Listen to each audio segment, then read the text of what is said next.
नमस्कार मेरे प्रिय विद्यार्थियों, मेरे विद्वान साथियों, मैं आपका दोस्त आशीष शर्मा एक बार फिर आप सबका हार्दिक अभिनंदन करता हूं। जोधपुर संभाग का दोस्तों आज हम आखिरी जिला पढ़ रहे हैं, जिला जोधपुर। पिछली वीडियो में दोस्तों हमने जोधपुर जिले की सामान्य विशेषताओं को पढ़ लिया था। आज हम जोधपुर के अन्य विशेषताओं को पढ़ेंगे। एकदम क्लियर दोस्तों, मैंने कहा था कि जिला जोधपुर दोस्तों थोड़ा बड़ा जिला है, इसलिए दोस्तों इसे बहुत तरीके से पढ़ेंगे, बहुत अच्छी तरह पढ़ेंगे दोस्तों। एकदम क्लियर, जिला जोधपुर बहुत अच्छा जिला है, इसे बहुत अच्छी तरह पढ़ना अनिवार्य है। ठीक दोस्तों, आज हम पढ़ेंगे जोधपुर के दर्शनीय स्थल। ठीक दोस्तों, आज जो हम पढ़ेंगे वो पढ़ेंगे जोधपुर के प्रमुख स्थल। ठीक, आज का जो वीडियो है वो केवल जोधपुर के प्रमुख स्थलों पर ही बनाया जा रहा है। एकदम क्लियर दोस्तों, आज का जो वीडियो है वो केवल जोधपुर के प्रमुख स्थलों पर ही बनाया जा रहा है। ठीक, अब अगर हम जोधपुर के प्रमुख स्थलों की बात करते हैं, ठीक, अगर हम जोधपुर के प्रमुख स्थलों की बात करते हैं तो दोस्तों नंबर 1 आता है मेहरानगढ़। ठीक, अगर हम जोधपुर के प्रमुख स्थलों की बात करते हैं तो सबसे पहले किसका नाम आता है? मेहरानगढ़। अच्छा दोस्तों, पूछा जाता है कि जो मेहरानगढ़ है, इस मेहरानगढ़ का मतलब क्या होता है? ठीक, पूछा जाता है कि जो मेहरानगढ़ है, इस मेहरानगढ़ का मतलब क्या होता है? तो आप क्या बताओगे कि मेहरानगढ़ का मतलब होता है सूर्य का मुख। ठीक, पूछा जाएगा कि जो मेहरानगढ़ है, इस मेहरानगढ़ का मतलब क्या होता है? तो आप क्या बताओगे कि जो मेहरानगढ़ है इसका मतलब होता है सूर्य का मुख। क्लियर दोस्तों, अब मेहरान का मतलब तो होता है सूर्य का मुख, ठीक, और गढ़ का मतलब होता है किला। तो मेहरानगढ़ का मतलब क्या हो गया? सूर्य का मुख बोल दो, या फिर दोस्तों आप बोल सकते हो कि जो मेहरानगढ़ है इसका मतलब होता है सूर्य का किला या सूरज का किला। ठीक दोस्तों, जो मेहरानगढ़ है इसका मतलब क्या होता है? या तो सूर्य का किला या फिर साहब आपके सूर्य का मुख, पहली बात। ठीक, अच्छा दोस्तों, दूसरी बात आती है कि जो मेहरानगढ़ है, इस मेहरानगढ़ का निर्माण किसने कराया था? प्रश्न उठता है कि जो मेहरानगढ़ है, इस मेहरानगढ़ का निर्माण किसने कराया था? तो आप क्या बताओगे कि जो मेहरानगढ़ है, इस मेहरानगढ़ का था निर्माण कराया था राव जोधा ने। जो मेहरानगढ़ है इसका निर्माण कराया था राव जोधा ने।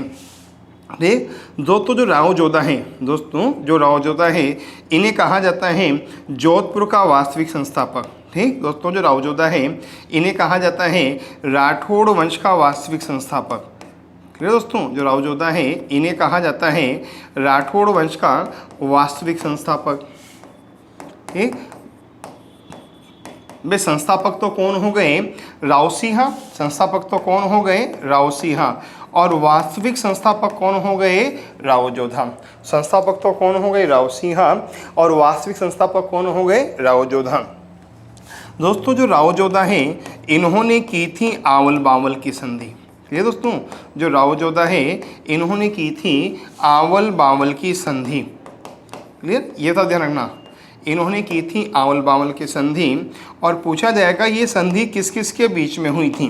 क्लियर, पूछा जाएगा कि यह संधि किस किस के बीच में हुई थी, तो आप क्या बताओगे कि यह संधि हुई थी राणा कुंभा और राव जोधा के बीच में। एकदम क्लियर दोस्तों, ये संधि हुई थी राणा कुंभा और राव जोधा के बीच में, और ये संधि करवाई थी हंसाबाई ने। दोस्तों, ये संधि है ये सब किसने कराई थी? हंसाबाई ने कराई थी। हंसाबाई राव जोधा की बुआ थी और कुंभा की दादी थी। ठीक, तो मेहरानगढ़ का अर्थ होता है सूरज का मुख या सूरज का किला। निर्माण कराया था राव जोधा ने। राव जोधा राठौड़ वंश का वास्तविक संस्थापक है। और जबकि संस्थापक साहब आपके सामने, अगर राठौड़ वंश के संस्थापक की बात की जाए तो राव सिंह। ठीक, अगर राठौड़ वंश के संस्थापक की बात की जाए तो कौन होगा? राव सिंह। क्लियर, और वास्तविक संस्थापक की बात की जाए तो राव जोधा। ठीक, पहली बात। दोस्तों दूसरी बात आती है, समझना दोस्तों, जो दूसरी बात आती है वो आती है कि जो मेहरानगढ़ है, इस मेहरानगढ़ की नींव किसने रखी थी? ठीक, पूछा जाएगा कि जो मेहरानगढ़ है, इस मेहरानगढ़ की नींव किसने रखी थी? करणी माता ने रखी थी। ठीक, और आप और हम सब जानते हैं कि जो करणी माता है, करणी माता के बचपन का नाम था रिद्धिबाई। क्लियर दोस्तों, जो करणी माता हैं उनके बचपन का नाम क्या था? रिद्धिबाई, सब जानते हैं। ठीक, तीसरी बात दोस्तों, जो मेहरानगढ़ है ना, इस मेहरानगढ़ में रजिया भांबी नामक व्यक्ति को, ठीक दोस्तों, इस मेहरानगढ़ में रजिया भांबी नामक व्यक्ति को जिंदा दफना दिया गया था। ठीक दोस्तों, इस मेहरानगढ़ में रजिया भाभी नामक व्यक्ति को जिंदा दफनाया गया था। एकदम क्लियर दोस्तों, इस मेहरानगढ़ में रंजिया भाभी नामक व्यक्ति को जिंदा दफना दिया गया था। एकदम क्लियर। अच्छा दोस्तों, जिस स्थान पर इसे दफनाया गया था ना दोस्तों, जिस स्थान पर इसे दफनाया गया था ना, वहाँ वर्तमान में एक महल बना हुआ है और उस महल का नाम है सिलह खाना। अर्थात मेहरानगढ़ के जिस स्थान पर इस रजिया भाभी को दफनाया गया था ना, उस स्थान पर आज एक महल बना हुआ है सिलह खाना। और सिलह खाना के पास में दोस्तों एक भवन और है और उस भवन को कहा जाता है नक्कार खाना। सिलह भवन के पास एक महल और है जिसे कहा जाता है नक्कार खाना। एकदम क्लियर दोस्तों यहाँ तक तो ठीक। फिर बात आती है कि दोस्तों जो मेहरानगढ़ है दोस्तों, फिर बात आती है कि जो मेहरानगढ़ है, इस मेहरानगढ़ में साहब आपके बुर्ज कितने हैं। ठीक, पूछा जाएगा कि जो मेहरानगढ़ है, इस मेहरानगढ़ में बुर्ज कितने हैं। ठीक, ये मेहरानगढ़ और पूछा जाए कि इस मेहरानगढ़ में बुर्ज कितने हैं, तो आप क्या बताओगे कि मेहरानगढ़ में 101 बुर्ज हैं। एकदम क्लियर दोस्तों, जो मेहरानगढ़ है इसमें 101 बुर्ज हैं। ठीक, अब दोस्तों कुछ बुर्ज साहब आपके क्षतिग्रस्त हो चुके हैं, कुछ बुर्ज क्षतिग्रस्त हो चुके हैं। अब जो बुर्ज हैं वो साहब आपके 101 से कम हो चुके हैं। ठीक, तो इसलिए दोस्तों आंकड़ों में साहब आपके 101 के लिए साहब आपके कुछ बुर्ज संरक्षण के अभाव में क्षतिग्रस्त हो चुके हैं। और वर्तमान में जो सर्वाधिक बुर्ज हैं दोस्तों, वो जैसलमेर के दुर्ग में माने जाएंगे 99, अब इसमें नहीं माने जाएंगे। एकदम क्लियर, 101 बुर्ज हैं ऐसा कहा जाता है। ठीक, अच्छा बात आती है कि दोस्तों कि जो मेहरानगढ़ है यहाँ कुल कितने दरवाजे हैं।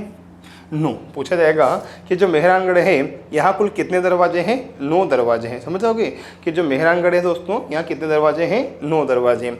अगर दोस्तों आपको इन 9 दरवाज़ों के नाम भी याद करने हों तो कर लीजिए दोस्तों। एक दरवाजे का नाम है जयपोल। ठीक दोस्तों, शिक्षक भर्ती में कहीं ना कहीं जब कला संस्कृति से क्वेश्चन पूछे जाते हैं तो प्रवेश द्वार के नाम पूछ लिए जाते हैं। सेकंड ग्रेड 2012 में रणथंभौर दुर्ग का प्रवेश द्वार पूछा गया था, नौलखा दरवाजा। एकदम क्लियर, ध्यान रखना। तो दोस्तों आपको प्रवेश द्वार, जब भी आप कला संस्कृति पढ़ें तो इनको हमेशा याद रखें। एक का नाम है जयपोल, एक का नाम है लोहपोल। ठीक दोस्तों, एक का नाम है जयपोल, एक का नाम है लोहपोल, एक का नाम है साहब आपके अमृतपोल। ये सब आपके दरवाजे हैं। ठीक दोस्तों, एक का नाम साहब आपके फतेहपोल। ठीक, एक का नाम क्या है, फतेहपोल। ठीक दोस्तों, एक का नाम है साहब आपके ध्रुवपोल। ठीक, एक का नाम क्या है, ध्रुवपोल। दोस्तों एक का नाम है अमृतपोल। क्लियर, एक का नाम क्या है दोस्तों, अमृतपोल। एकदम क्लियर दोस्तों, जयपोल हो गया, लोहपोल हो गया, अमृतपोल हो गया। ठीक है, फतेहपोल हो गया, ध्रुवपोल हो गया और सब आपके अमृतपोल हो गया। ठीक दोस्तों। अच्छा दोस्तों, अमृतपोल 2 बार लिख दिया मैंने, सॉरी। ठीक है दोस्तों, अमृतपोल मैंने 2 बार लिख दिया। ठीक दोस्तों, तब आपके एक होगा जोधा जी का फालसा। ठीक दोस्तों, एक क्या होगा, जोधा जी का फालसा। एकदम क्लियर दोस्तों, एक होगा साहब आपके दोस्तों भैरवपोल। ठीक दोस्तों, एक क्या होगा आपके भैरवपोल। समझ जाओगे क्या, लोहपोल, जयपोल हो गया, लोहपोल हो गया, अमृतपोल हो गया, फतेहपोल हो गया, ध्रुवपोल हो गया, जोधा जी का फालसा हो गया और तब आपके भैरवपोल हो गया। फिर बात आती है कि यहाँ और कौन से दरवाजे हैं। फिर बात आती है कि यहाँ और कौन से दरवाजे हैं। एकदम क्लियर दोस्तों। तो आप समझना दोस्तों, यहाँ जो आप दरवाजे हैं, ठीक दोस्तों, उनमें साहब आपके 2 दरवाजे और हैं दोस्तों। एक का नाम है खांडीपोल। क्लियर दोस्तों, एक का नाम क्या है, खांडीपोल। ठीक, और दोस्तों एक का नाम है सूरज प्रकाश पोल। ठीक, एक का नाम क्या है, सूरज प्रकाश पोल। एकदम क्लियर दोस्तों, समझ जाओगे क्या, हो गए 9 दरवाजे।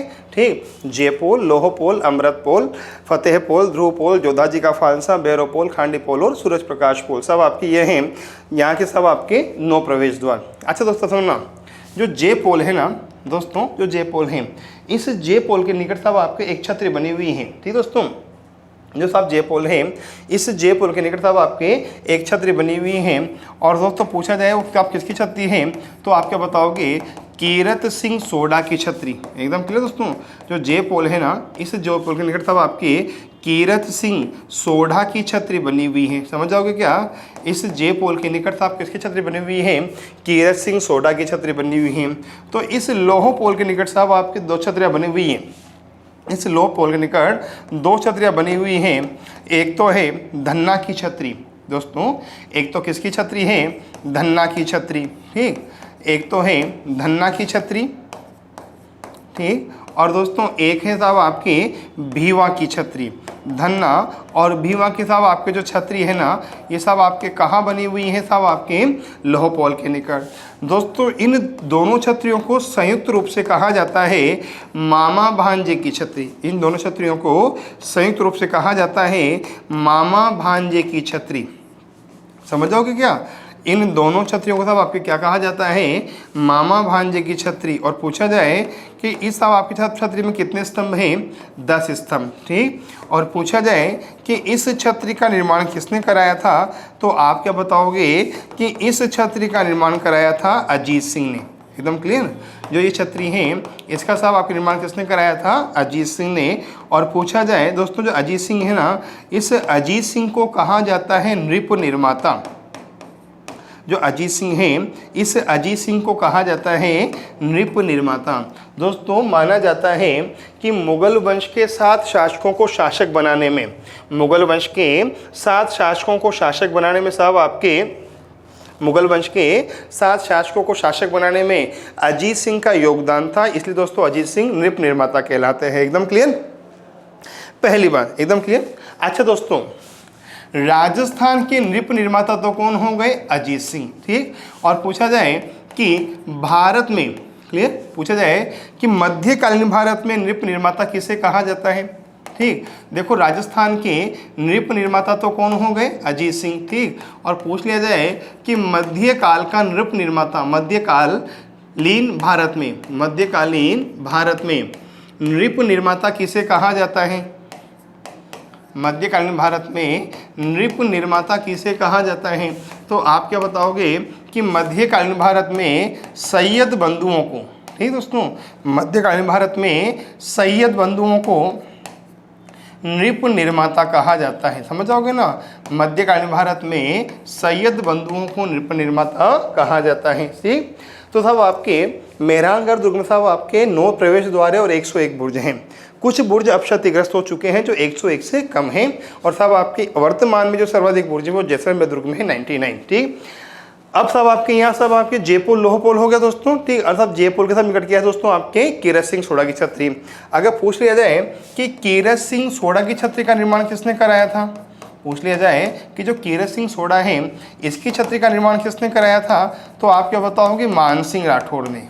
समझ जाओगे ना, जो कीरत सिंह सोडा है इनकी छत्री का निर्माण किसने कराया था, मान सिंह राठौड़। ठीक, और जो मान सिंह राठौड़ हैं इन्हें कहा जाता है सन्यासी राजा।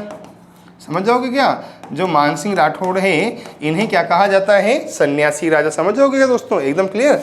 जो मान सिंह राठौड़ हैं ये क्या कहलाते हैं, सन्यासी राजा। कीरत सिंह सोढ़ा मान सिंह राठौड़ की ओर से लड़ते हुए जयपुर और बीकानेर के विरुद्ध शहीद हो गए थे, और दोस्तों फिर छत्री बनाई थी दोस्तों मान सिंह राठौड़ की ने। एकदम क्लियर, कीरत सिंह सोढ़ा की छत्री। ठीक, अगली बात दोस्तों ध्यान रखना, जो मेहरानगढ़ दुर्ग है दोस्तों, जो मेहरानगढ़ दुर्ग है ना, इस मेहरानगढ़ दुर्ग में 3 तोपें बहुत प्रसिद्ध हैं। ठीक दोस्तों, जो मेहरानगढ़ दुर्ग है इस मेहरानगढ़ में 3 तोपें बहुत प्रसिद्ध हैं। ठीक, यहाँ 3 तोपें बहुत प्रसिद्ध हैं। इन 3 तोपों की बात की जाए तो पहली तोप का नाम है शंभू बाण तोप। जो पहली तोप है उसका नाम क्या है, शंभू बाण तोप। एकदम क्लियर। और दोस्तों ये जो शंभू बाण तोप है ना, ये अभय सिंह लेकर आए थे। ठीक दोस्तों, ये शंभू बाण तोप कौन लेकर आए थे, अभय सिंह लेकर आए थे। और पूछा जाए किससे लेकर आए थे, पूछा जाए कि किससे लेकर आए थे, बुलंद राय से लेकर आए थे। एकदम क्लियर दोस्तों, समझना, ये जो शंभू बाण तोप है ये अभय सिंह लेकर आए थे और बुलंद राय से लेकर आए थे। एकदम क्लियर दोस्तों, ये वही अभय सिंह हैं जिन्होंने अपने पिता अजीत सिंह की हत्या की थी। ठीक दोस्तों, ये वही अभय सिंह हैं जिन्होंने अपने पिता अजीत सिंह की हत्या की थी। ठीक, अब जब इन्होंने अजीत सिंह की हत्या करी तो इनका नाम हो गया मारवाड़ का पितृहंता। क्लियर। फिर दोस्तों जब इन्होंने अजीत सिंह की हत्या कर दी तो इनका नाम क्या हो गया, मारवाड़ का पितृहंता। एकदम क्लियर। किसे कहा जाता है, अजीत सिंह को। दोस्तों मारवाड़ में दो पितृहंता हुए हैं, एक तो हुआ है मालदेव राठौड़, एक तो कौन हुआ है, मालदेव राठौड़, और एक कौन हुआ है, अभय सिंह। ठीक, और मालदेव राठौड़ ने अपने पिता राव गांगा की हत्या की थी। समझ जाओगे क्या। मेहरानगढ़ दुर्ग में एक तोप है शंभू बाण, ये शंभू बाण तोप अभय सिंह लेकर आए थे बुलंदराय से। ठीक, और दोस्तों ये अभय सिंह वही हैं जिन्होंने अजीत सिंह की हत्या की थी। अजीत सिंह अभय सिंह के पिता थे। अभय सिंह को कहा जाता है मारवाड़ का पितृहंता, और जोधपुर में दो पितृहंता हुए हैं, एक तो मालदेव राठौड़ और एक अभय सिंह। मालदेव राठौड़ ने राव गांगा की हत्या की, तो अभय सिंह साहब आपके अजीत सिंह की हत्या की। क्लियर। दोस्तों ये वही अभय सिंह हैं जिनके समय खेजड़ली हत्याकांड हुआ था। ठीक, ये वही अभय सिंह हैं जिनके समय खेजड़ली हत्याकांड हुआ था। क्लियर। और पूछा जाए कब हुआ था, 28 अगस्त 1730 को। पूछा जाए कब हुआ था, 28 अगस्त 1730 को हुआ था। एकदम क्लियर, ध्यान रखना। ठीक। अच्छा दोस्तों फिर बात आती है कि यहाँ और तो कौन सी तोप है। ठीक, तो दोस्तों यहाँ एक तोप और है, उसका नाम है गजनी। ठीक, और पूछा जाए कि इस तोप का निर्माण किसने कराया था। ठीक, पूछा जाएगा कि जो गजनी तोप है इसका साहब आपके निर्माण किसने कराया था, तो महाराजा गज सिंह के द्वारा। ठीक, महाराजा गज सिंह के द्वारा इस तोप का निर्माण कराया गया था। समझ जाओगे क्या, जो महाराजा गज सिंह हैं दोस्तों इनके द्वारा इस तोप का निर्माण कराया गया था। एकदम क्लियर।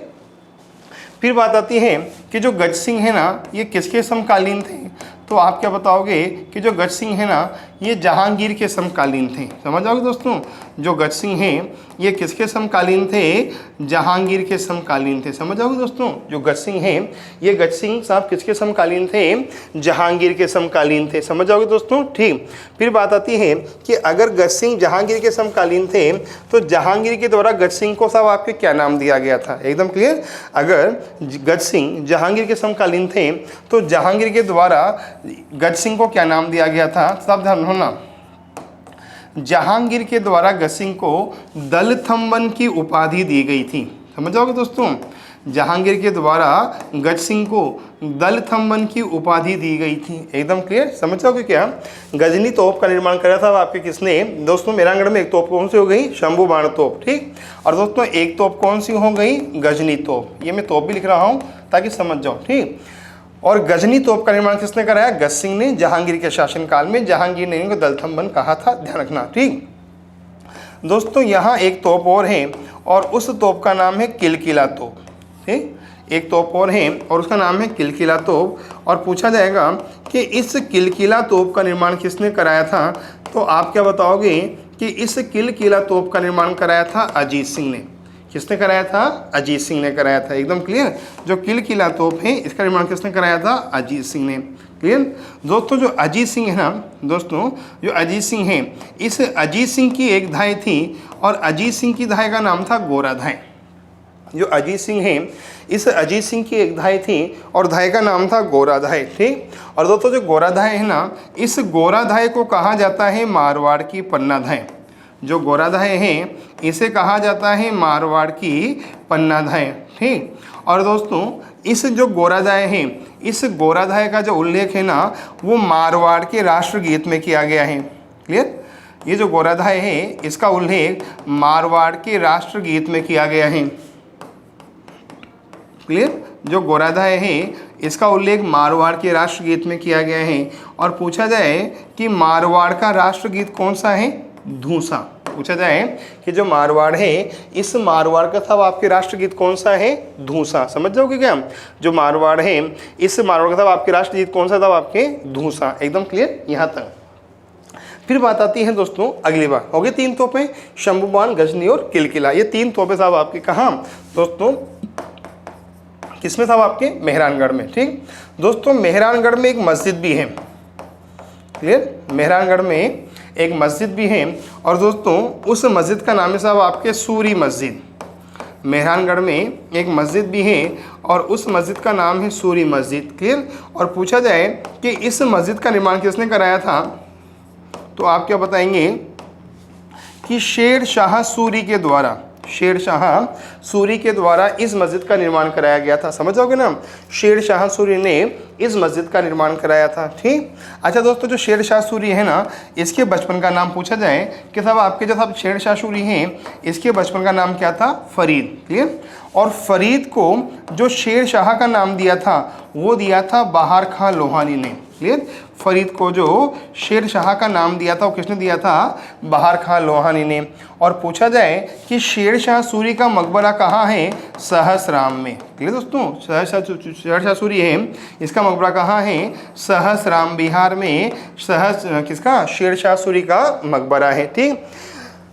जोधपुर दुर्ग में एक मस्जिद है, नाम है शेर सूरी मस्जिद, निर्माण कराया था शेर शाह सूरी ने। ठीक। शेर शाह सूरी को फरीद भी कहा जाता है और इस फरीद को जो शेर शाह सूरी का नाम दिया वो किसने दिया, बहार खां लोहानी ने। शेर शाह सूरी का जो मकबरा है ना, वो मकबरा कहाँ है, सहसराम बिहार में। और पूछा जाए कि सहसराम बिहार में किस नदी के निकट है, सोन नदी के निकट।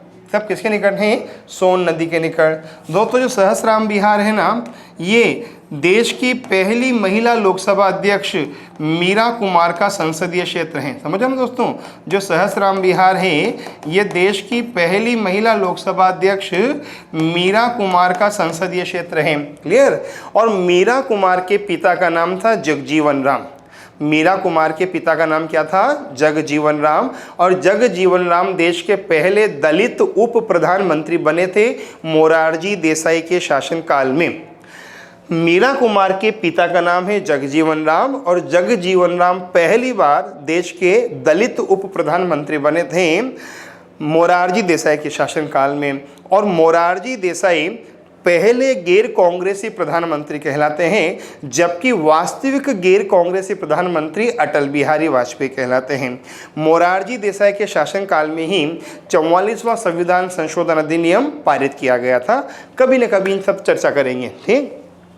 तो सब आपके यहाँ एक मस्जिद है सूरी मस्जिद, से आप शेर शाह सूरी ने बनाई थी, बहार खां लोहानी। एकदम क्लियर हो गया दोस्तों यहाँ तक तो। ठीक दोस्तों, मैं पता नहीं कि ऐसा क्या होता है कि टॉपिक को आगे से आगे ले जाता हूँ, सब आपके कंट्रोल नहीं कर पाता साहब आपके कभी कभी। एकदम क्लियर। तो दोस्तों बात आती है ना, आगे बात करते हैं। ठीक। मेहरानगढ़ दुर्ग में, क्लियर दोस्तों, जो मेहरानगढ़ दुर्ग है, इस मेहरानगढ़ दुर्ग में सब आपके एक महल एक स्थान है और उस स्थान का नाम है श्रृंगार चौकी। ठीक दोस्तों, मेहरानगढ़ दुर्ग में एक स्थान है और उस स्थान का नाम क्या है, श्रृंगार चौकी। ठीक दोस्तों, जो श्रृंगार चौकी है, दोस्तों जो श्रृंगार चौकी है, इसका निर्माण कराया था आपके तख्त सिंह ने। ठीक। जो श्रृंगार चौकी है, पूछा जाएगा कि इसका था आपके निर्माण किसने कराया था, तो आप क्या बताओगे कि श्रृंगार चौकी का निर्माण कराया था तख्त सिंह ने। क्लियर। साहब किसने कराया था, तख्त सिंह ने। समझ जाओगे ना, जो श्रृंगार चौकी है दोस्तों, इसका जो निर्माण है वो सब किसने कराया था, तख्त सिंह ने कराया था।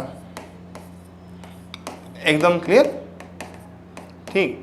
और दोस्तों इस श्रृंगार चौकी में साहब आपके क्या होता है, शासकों का राज्याभिषेक, अर्थात जो मारवाड़ के शासक हैं उनका जो राज्याभिषेक होता है वो कहाँ होता है, श्रृंगार चौकी पर। एकदम क्लियर। जो मारवाड़ के शासक हैं इनका जो राज्याभिषेक होता है वो कहाँ होता है साहब, आपके श्रृंगार चौकी पर होता है। समझ जाओगे दोस्तों। ठीक।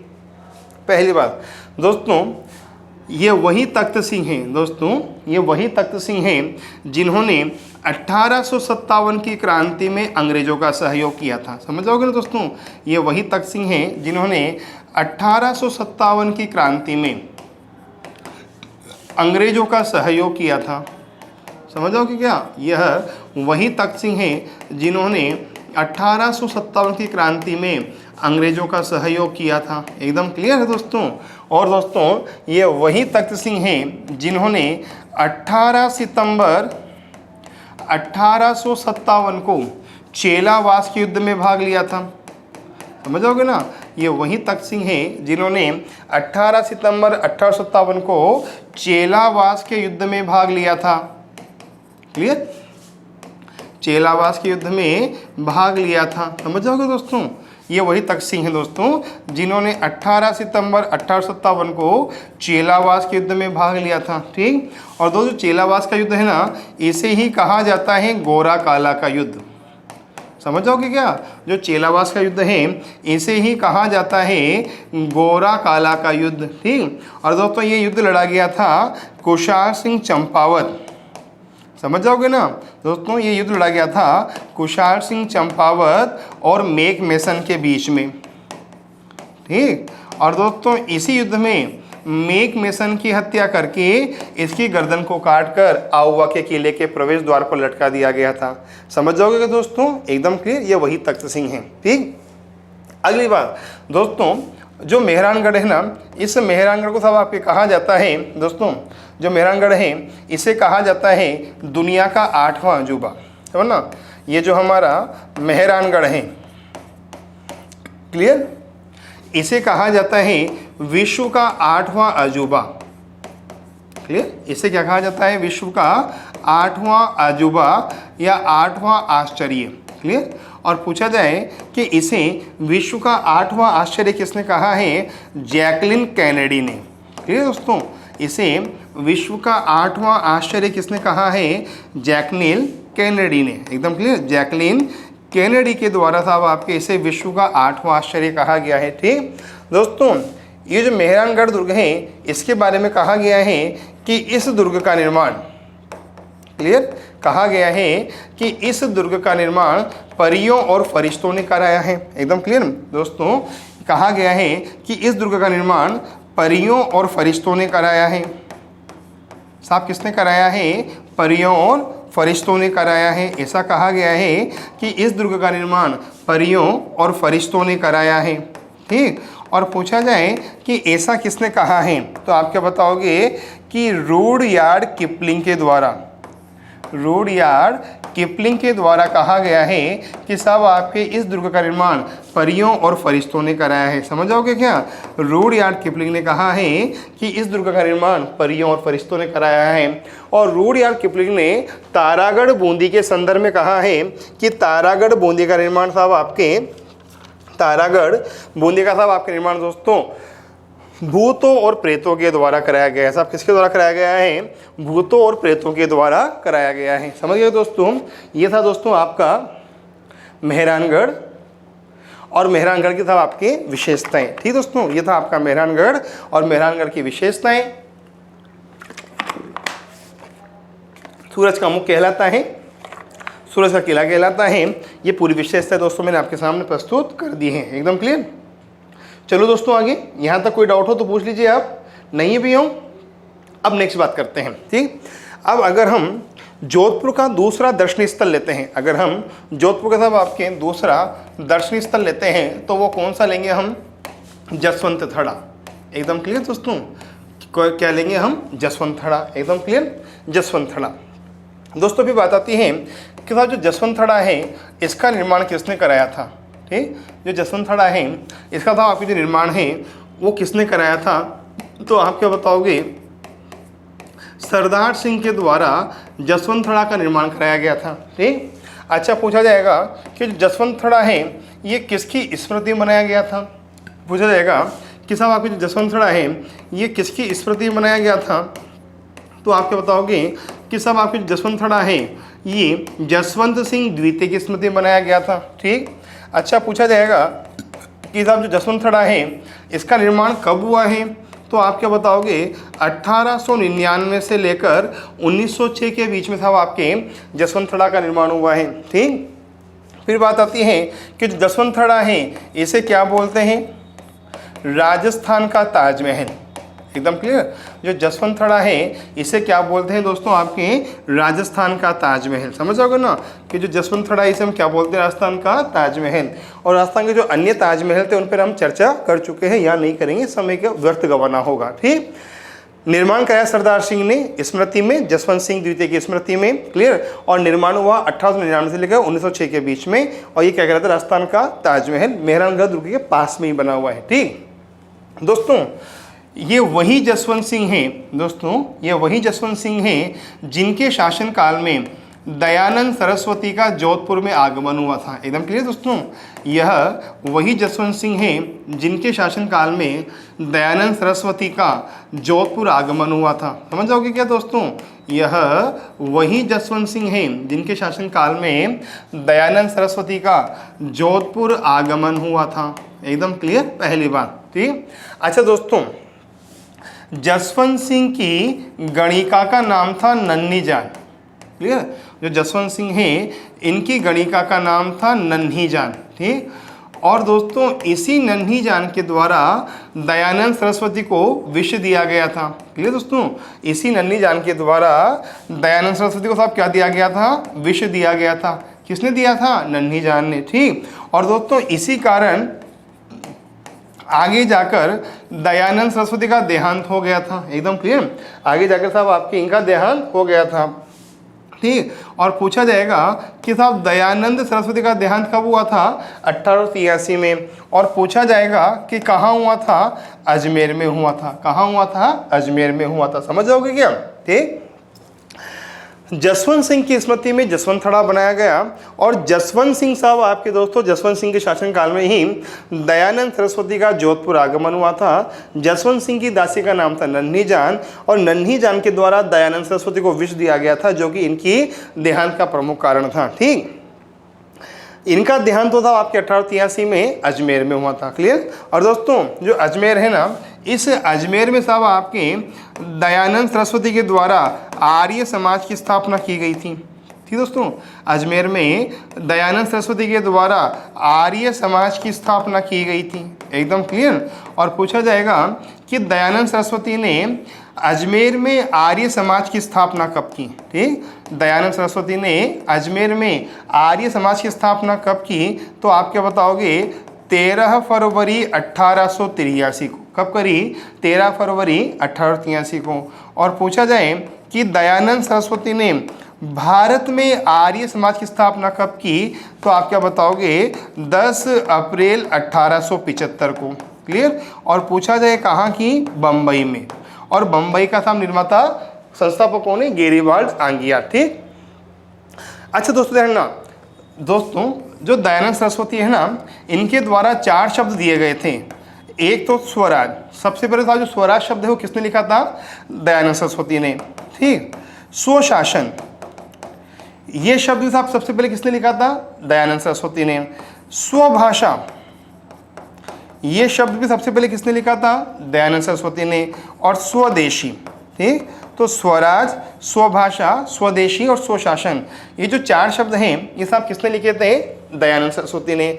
और स्वराज शब्द का जो व्यक्तिगत उल्लेख किया, तब समझो दोस्तों, जो स्वराज शब्द है ना, इस स्वराज शब्द का जो व्यक्तिगत उल्लेख किया गया, दोस्तों स्वराज शब्द का जो व्यक्तिगत उल्लेख सबसे पहले किया, वो सब किसने किया था, दयानंद सरस्वती ने। समझ जाओगे ना, स्वराज शब्द का जो सबसे पहले व्यक्तिगत उल्लेख किया था वो किसने किया था, दयानंद सरस्वती ने। सर्वप्रथम स्वराज शब्द का व्यक्तिगत उल्लेख किसने किया था, दयानंद सरस्वती ने। और पूछा जाए कि स्वराज शब्द का सर्वप्रथम सार्वजनिक उल्लेख किसने किया, स्वराज शब्द का सबसे पहले सार्वजनिक उल्लेख किसने किया, तो आप क्या बताओगे, बाल गंगाधर तिलक ने। किसने किया, बाल गंगाधर तिलक ने। और कब किया, 1916 में। और कहाँ किया, लखनऊ अधिवेशन में। कहाँ किया था, लखनऊ अधिवेशन में। स्वराज मेरा जन्मसिद्ध अधिकार है, मैं इसे लेकर ही रहूँगा, किसने कहा था, बाल गंगाधर तिलक ने, लखनऊ अधिवेशन में। और लखनऊ अधिवेशन की अध्यक्षता की थी अंबिका चरण मजूमदार ने। लखनऊ अधिवेशन की अध्यक्षता की थी अंबिका चरण मजूमदार ने। हाँ या ना, एकदम क्लियर। जसवंत थड़ा का निर्माण सरदार सिंह ने कराया अपने पिता जसवंत सिंह द्वितीय की स्मृति में। जसवंत सिंह के शासनकाल में दयानंद सरस्वती का जोधपुर आगमन हुआ था, और जसवंत सिंह की दासी नन्ही जान के द्वारा इन्हें विष दिया गया था। और 30 अक्टूबर 1883, अगर आप पूरी डेट जानना चाहें तो 30 अक्टूबर 1883 को साहब आपके अजमेर में दयानंद सरस्वती का देहांत हुआ था। अजमेर में साहब आपके आर्य समाज की स्थापना की थी 13 फरवरी 1883 को दयानंद सरस्वती ने, और भारत में की थी साहब आपके 10 अप्रैल 1875 को बंबई में। दयानंद सरस्वती के द्वारा स्वराज, स्वशासन, स्वभाषा, स्वदेशी 4 शब्द लिखे गए थे। स्वराज शब्द का प्रथम पहली बार व्यक्तिगत उल्लेख किया था दयानंद सरस्वती ने, ठीक, और स्वराज शब्द का सार्वजनिक उल्लेख किया था बाल गंगाधर तिलक ने, ठीक। अच्छा दोस्तों, कमेंट बॉक्स में आप एक प्रश्न का आंसर देना कि कांग्रेस के द्वारा स्वराज का उल्लेख पहली बार कब किया गया, स्वराज की मांग कब की गई और पूर्ण स्वराज की मांग कब की गई। कांग्रेस ने पहली बार स्वराज का उल्लेख कब किया, स्वराज की मांग कब की और पूर्ण स्वराज की मांग कब की। क्लियर, ध्यान रखना, ठीक। अच्छा, यहाँ तक एकदम क्लियर। अच्छा दोस्तों, ये ध्यान रखना, जो दयानंद सरस्वती ना दोस्तों, इनके द्वारा शुद्धि आंदोलन चलाया गया था। साहब क्या चलाया गया था? शुद्धि आंदोलन। जो शुद्धि आंदोलन था वो इन्होंने चलाया था। वेदों की ओर लौटो, साहब ये भी किसने कहा था? दयानंद सरस्वती ने। साहब किसने कहा था? दयानंद सरस्वती ने कहा था। एकदम क्लियर दोस्तों, यहाँ तक कोई डाउट? ठीक। फिर बात आती है दोस्तों, जो जोधपुर है उसमें साहब आपके मेहरानगढ़ हो गया, जसवंतथड़ा हो गया, ठीक। अब दोस्तों हम बात करते हैं जोधपुर के अन्य स्थल की, ठीक। और दोस्तों उसका नाम है मंडोर। क्या नाम है? मंडोर, ठीक। दोस्तों जो मंडोर है ना, इस मंडोर का प्राचीन नाम है मांडव्यपुर, ठीक। ये जो मंडोर है ना, इस मंडोर का प्राचीन नाम क्या है? मांडव्यपुर। समझ जाओगे क्या? जो मंडोर है, इस मंडोर का प्राचीन नाम क्या है? मांडव्यपुर, ठीक। पहली बात। दूसरी बात, प्रतिहार कालीन विजय स्तंभ, समझना, प्रतिहार कालीन जो विजय स्तंभ है वो कहाँ बना हुआ है? मंडोर में। प्रतिहार कालीन विजय स्तंभ कहाँ बना हुआ है? मंडोर में। एकदम क्लियर। जो प्रतिहार कालीन विजय स्तंभ है वो साहब कहाँ बना हुआ है? मंडोर में बना हुआ है, ठीक। दोस्तों जो मंडोर है ना, ये प्रतिहारों की राजधानी भी रहा है, ठीक। जो मंडोर है यह प्रतिहारों की राजधानी भी रहा है। समझ जाओगे क्या दोस्तों? जो मंडोर है ये किसकी राजधानी रहा है? प्रतिहारों की राजधानी भी रहा है, ठीक। अगली बात, राठौड़ वंश की जो क्षत्रियां हैं, ठीक दोस्तों, राठौड़ वंश के साहब आपके जो स्मारक हैं वो भी साहब आपके कहाँ बने हुए हैं? मंडोर में, ठीक। राठौड़ वंश के जो स्मारक हैं वो भी कहाँ बने हुए हैं? मंडोर में। दोस्तों 33 करोड़ देवी देवताओं की साल, ठीक। 33 करोड़ देवी देवताओं की साल, साल मतलब आपकी चबूतरा, ठीक। 33 करोड़ देवी देवताओं की साहब आपकी जो साल है ना, सब आपके वो भी कहाँ है? मंडोर में। एकदम क्लियर। 33 करोड़ देवी देवताओं की जो साल है वो भी कहाँ है? आपके मंडोर में है, ठीक। अच्छा दोस्तों ध्यान रखना, एक बात अच्छी तरह बता रहा हूँ, ठीक।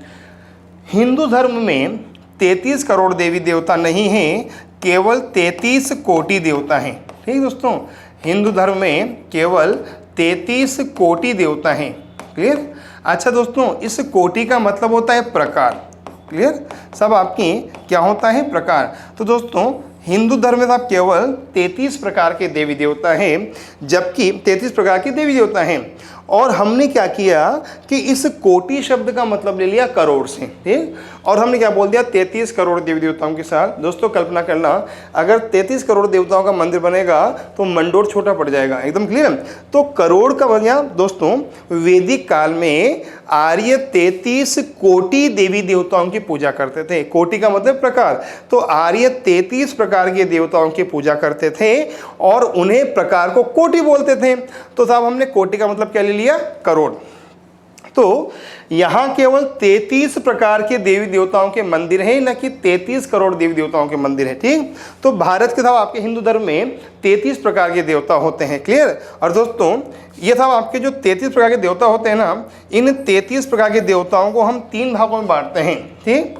एक तो होते हैं पृथ्वी के देवता साहब, एक तो कहाँ के देवता होते हैं? पृथ्वी के देवता। एक होते हैं आकाश के देवता, ठीक। एक तो होते हैं पृथ्वी के देवता, एक होते हैं आकाश के देवता और एक होते हैं अंतरिक्ष के देवता। एकदम क्लियर। तो साहब आपके पृथ्वी, आकाश और अंतरिक्ष, इन तीनों को मिलाकर साहब आपके 33 देवता होते हैं, 33 कोटि देवता होते हैं। और कोटि का मतलब प्रकार है। एकदम क्लियर दोस्तों।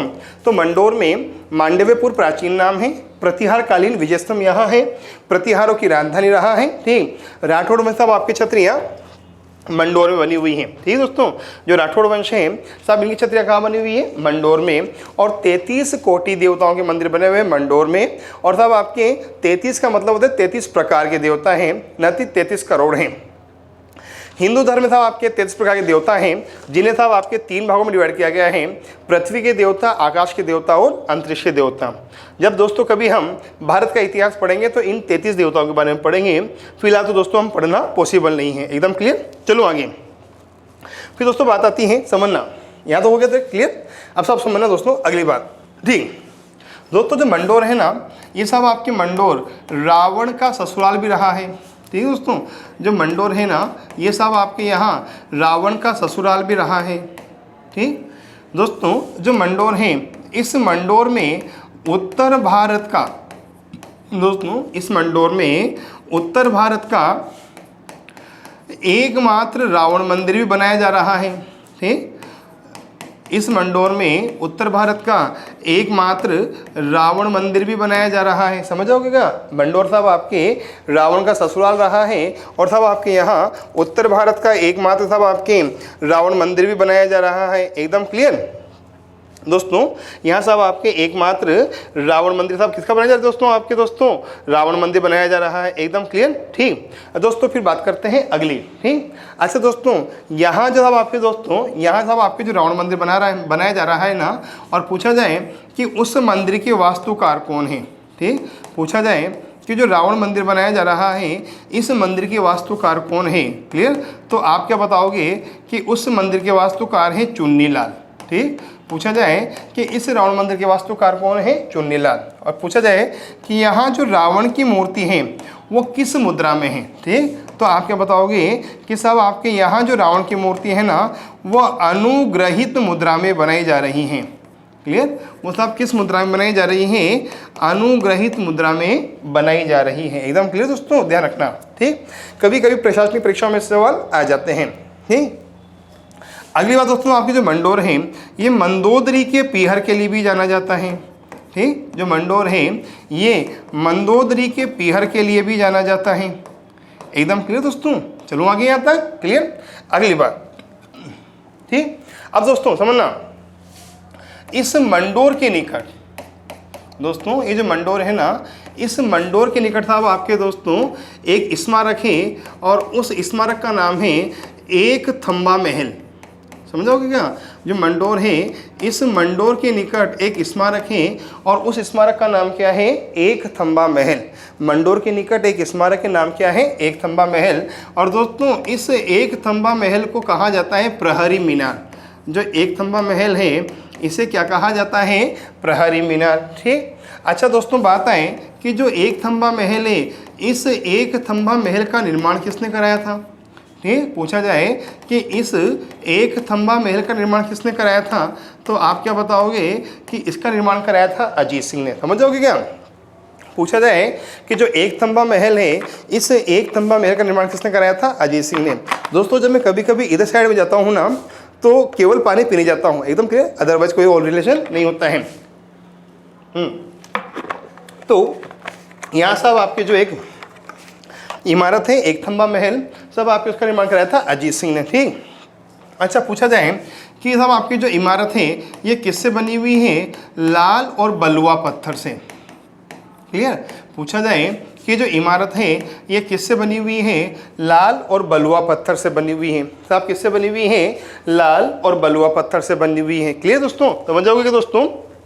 ठीक दोस्तों, फिर याद रखना, ये जो मंडोर है ना दोस्तों, जो मंडोर है, इस मंडोर में साहब आपके दोस्तों एक संस्थान भी स्थापित किया गया है। ठीक दोस्तों, इसी मंडोर में ईस बगोल शोध संस्थान की स्थापना की गई है। दोस्तों जो मंडोर है ना, इसी मंडोर में ईस बगोल शोध संस्थान की स्थापना की गई है। ठीक, तो पूछ लिया जाए कि जो ईस बगोल शोध संस्थान है इसकी स्थापना कहाँ की गई है? सब आपके मंडोर में की गई है। ठीक, जबकि वहाँ बात आ जाए कि जो ईस बगोल है, इस ईस बगोल का सर्वाधिक उत्पादन कहाँ होता है? पूछा जाए कि जो इसबगोल है, इस इसबगोल का सर्वाधिक उत्पादन कहाँ होता है, तो आप क्या बताओगे? भीनमाल जालोर में। ठीक, जो इसबगोल है, इस इसबगोल का सर्वाधिक उत्पादन कहाँ होता है? भीनमाल जालोर में। ठीक, और दोस्तों इस इसबगोल को कहा जाता है घोड़ा जीरा। इसे क्या कहा जाता है? घोड़ा जीरा कहा जाता है। किसे? इसबगोल को। एकदम क्लियर दोस्तों, समझ जाओगे क्या? मंडोर में साहब आपके दोस्तों क्या है? एक थंबा महल है, प्रहरी मीनार है, निर्माण साहब आपके अजीत सिंह ने कराया था और लाल बलुआ पत्थर से। मंडोर में साहब आपके इसबगोल शोध संस्थान भी साहब स्थापित किया गया है। ठीक, और दोस्तों आपके दोस्तों इसबगोल का साहब सर्वाधिक उत्पन्न कहाँ होता है दोस्तों? आपके कहाँ होता है दोस्तों? जालोर में होता है। और साहब इसे क्या कहा जाता है? घोड़ा जीरा कहा जाता है। एकदम क्लियर? चलो आगे दोस्तों। ठीक, फिर दोस्तों बात आती है कि और जोधपुर में कौन सा स्थान है। फिर बात आती है कि जोधपुर में और कौन सा स्थान है। ठीक, फिर आप जानना दोस्तों, जोधपुर में साहब आपके एक स्थान है ओसिया। दोस्तों जोधपुर में एक स्थान है ओसिया। ठीक दोस्तों, जो ओसिया है ना, इस ओसिया का प्राचीन नाम, क्लियर? पूछा जाए कि जो ओसिया है, इस ओसिया का प्राचीन नाम क्या था? पूछा जाए कि जो ओसिया है, इस ओसिया का प्राचीन नाम क्या था, तो आप क्या बताओगे कि इस ओसिया का प्राचीन नाम था उकेशपुर। इस ओसिया का प्राचीन नाम क्या था? उकेशपुर। और दोस्तों इस ओसिया को कहा जाता है राजस्थान का भुवनेश्वर। ठीक दोस्तों, इस ओसिया को क्या कहा जाता है? राजस्थान का भुवनेश्वर। किसे कहा जाता है दोस्तों? ओसिया को। जो ओसिया है ना, इसे कहा जाता है राजस्थान का भुवनेश्वर। दोस्तों जो ओसिया है, इस ओसिया में एक सूर्य मंदिर है। क्लियर दोस्तों, जो ओसिया है ना, इस ओसिया में एक सूर्य मंदिर है। ठीक दोस्तों, ये जो सूर्य मंदिर है ना, पूछा जाएगा कि ये किस शैली में बना हुआ है। पूछा जाएगा कि ये सूर्य मंदिर किस शैली में बना हुआ है? पंचायतन शैली में बना हुआ है। क्लियर दोस्तों, ये जो सूर्य मंदिर है, ये किस शैली में बना हुआ है? पंचायतन शैली में। ठीक, और दोस्तों इस सूर्य मंदिर को कहा जाता है राजस्थान का कोणार्क। ठीक, ये जो सूर्य मंदिर है, इसे कहा जाता है राजस्थान का कोणार्क और राजस्थान का ब्लैक पैगोडा।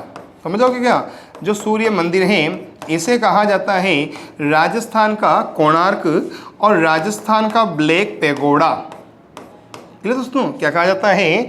ओसिया। ओसिया का प्राचीन नाम है उकेशपुर। साहब आपके इसे राजस्थान का भुवनेश्वर कहते हैं। ओसिया में एक सूर्य मंदिर है, पंचायतन शैली में बनाया गया है, और इसे कहा जाता है राजस्थान का कोणार्क और राजस्थान का ब्लैक पैगोडा। ठीक, बात आए कि साहब आपकी पंचायतन शैली क्या होती है। पूछा जाए कि पंचायतन शैली क्या होती है, तो साहब समझना दोस्तों, आपकी शॉर्ट बता रहा हूँ दोस्तों। साहब क्या होता है कि पंचायतन शैली में एक तो होता है मुख्य मंदिर। ठीक, और दोस्तों इस मुख्य मंदिर के चारों ओर 4 छोटे छोटे मंदिर होते हैं। इस मुख्य मंदिर के चारों ओर 4 दिशाओं में 4 छोटे छोटे मंदिर होते हैं, और इसी का नाम है पंचायतन शैली। ठीक दोस्तों, साहब आपके इस शैली में साहब आपके जो मंदिर है ना, वो एक चबूतरे पर बने होते हैं। ठीक दोस्तों, इस शैली में साहब आपके जो मंदिर होते हैं साहब किस बने होते हैं? एक चबूतरे पर। दोस्तों इस शैली में साहब आपके जो मंदिर होते हैं ना, साहब आपके उन मंदिर में होता है शिखर। क्या होता है? शिखर होता है। क्लियर?